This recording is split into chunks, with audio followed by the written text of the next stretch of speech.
in 3, 2, 1. From the dawn of time to the age of steel, people have rocked.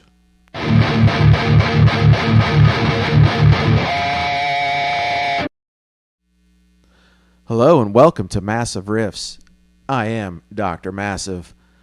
I know we've been gone for a while. It's been almost, 2 months, a month and a half. Well, let's explain, shall we? So, we were working on Massive Riffs Volume One, the EP, a collection of 6 songs that we have been working on just on and off for the last year and a half.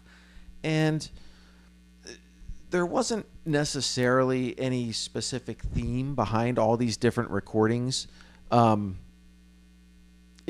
It was more so they were part of, dialing in this new architecture, exploring the 24-bit realm. How do we mix? What do we do? You can only stand to listen to one song over and over and over and over and over and over again until you go insane.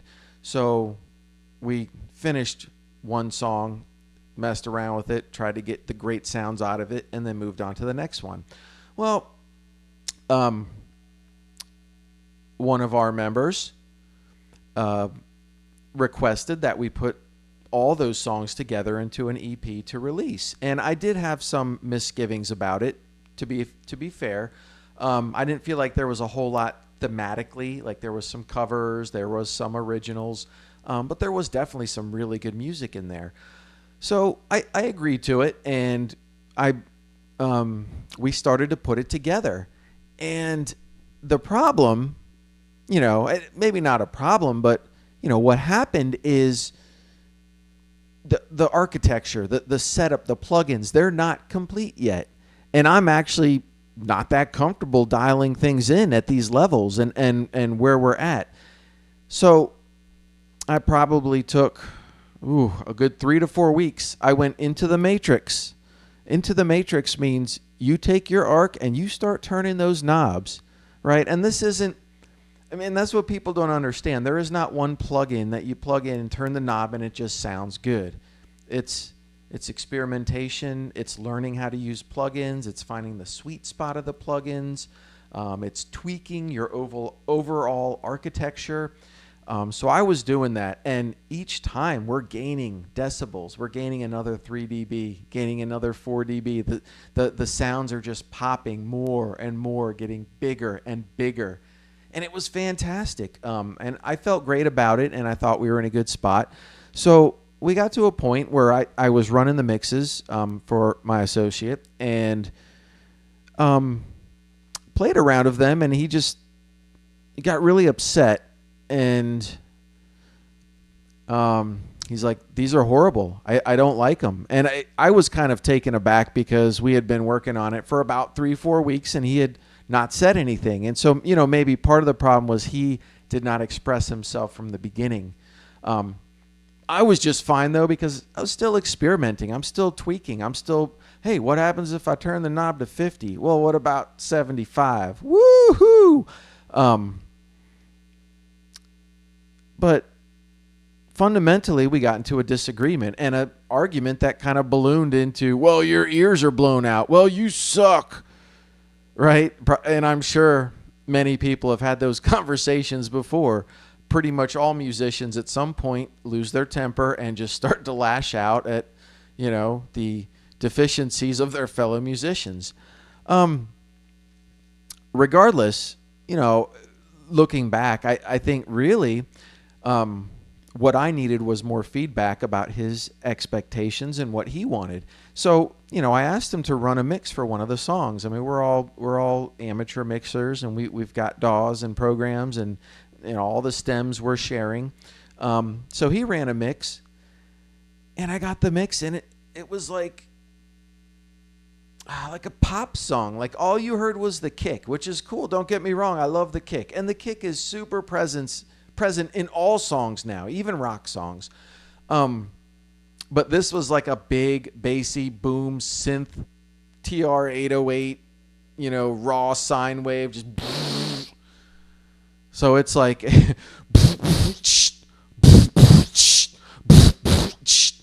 right, and snare hit okay, but the kick should be about the same size as the snare. He wanted a pop song. And I get it. Pop songs are awesome, and Massive Riffs is going to be doing pop songs. But I was mixing a rock song. We recorded a rock song. And, this is part of this is the, setting the expectations and making sure everybody's on the same page. If one person is expecting to hear, like an MGK, My Bloody Valentine, with more of a pop. And actually that one is more of a hybrid. That one actually hits that round bass kick synthy sound, but he does it with the real drum set. So kudos to them on that mix. So maybe that wasn't the best example, but like a Taylor Swift song or something, right? With the guitars way in the back. And I'm just like, okay, this is rock. And the best part of these songs, a lot of these songs, is the guitars, the rock and riffs or the solos that we're playing. That's what people come to the shows for, man. And that's what gives the songs their energy. And they need to be in front. Anybody who's listened to the new Metallica on certain systems and all of the smaller cell phones and 3D audio systems, all you hear is the rhythm guitar. Like, literally, the rhythm guitar is louder than the chorus. It's louder than the solo. It's big. It's massive. Nice job, James. But yeah, I think we're still trying to figure those things out. And part of it is, the people in pop, they're like, yeah, we've been here for years. You can always hear the kick. And the rock people are like, wow, we can finally hear the kick, and it's big and it's loud. And where's the right place to put it? I don't know. It's obviously there's a lot of discussion. So, we blew some steam off and then just said, I said, are you happy with my mixes? And he said no. And I said, okay, well, you could mix then. And I offered to provide the feedback to him and let him mix. And I'm not trying to stand in the way. Personally, I felt that songs that were recorded to be rock songs would not sound as good if you tried to make them into pop songs after the fact. But I was willing to try. I mean, this is all about experimentation. But then he said he wasn't able to put the time in to do more than one or two cursory mixes. And I said, well, maybe let's wait and see till you have the time. So, as of now, the album's on hold. And I didn't want to try to fit into his expectations at this point, because I didn't feel that the songs were ever even conceived to fit into that profile, into that genre. So it's fine. Miscommunication. 3 weeks of lost time. Boom. But no, not really lost time, because it was experimentation. So next week's episode, we are going to talk about the what I learned during my 1 month absence from streaming, where I was really digging in. Now, I also wanted to talk. Originally, one of the goals for this show was to provide daily or weekly tidbits and feedback to kind of follow along with where we were at on the mix. And that's one of those things that sounds good in theory. And here's the problem: is in practice, time is scarce. Your ears have a limited span, right? Blown out rock and roll ears, you maybe have 4 hours, 5 hours a day tops. That's on a good day.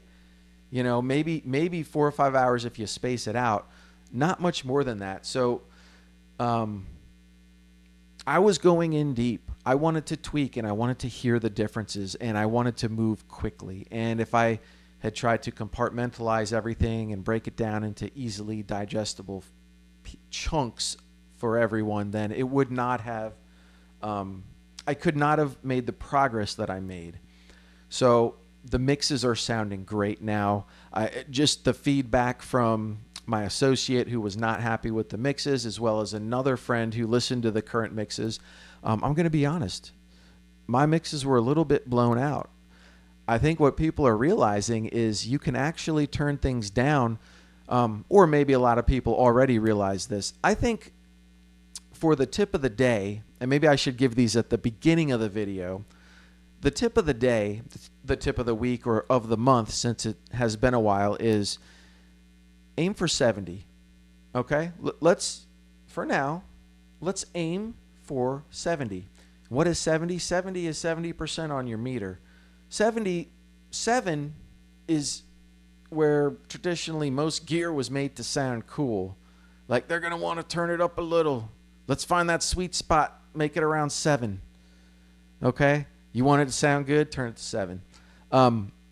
As far as recorded tracks, 70%, right? It has to have some amplitude, but you have to leave room for the low end. And this is the craziest thing. The low end just disappears when you turn it too loud.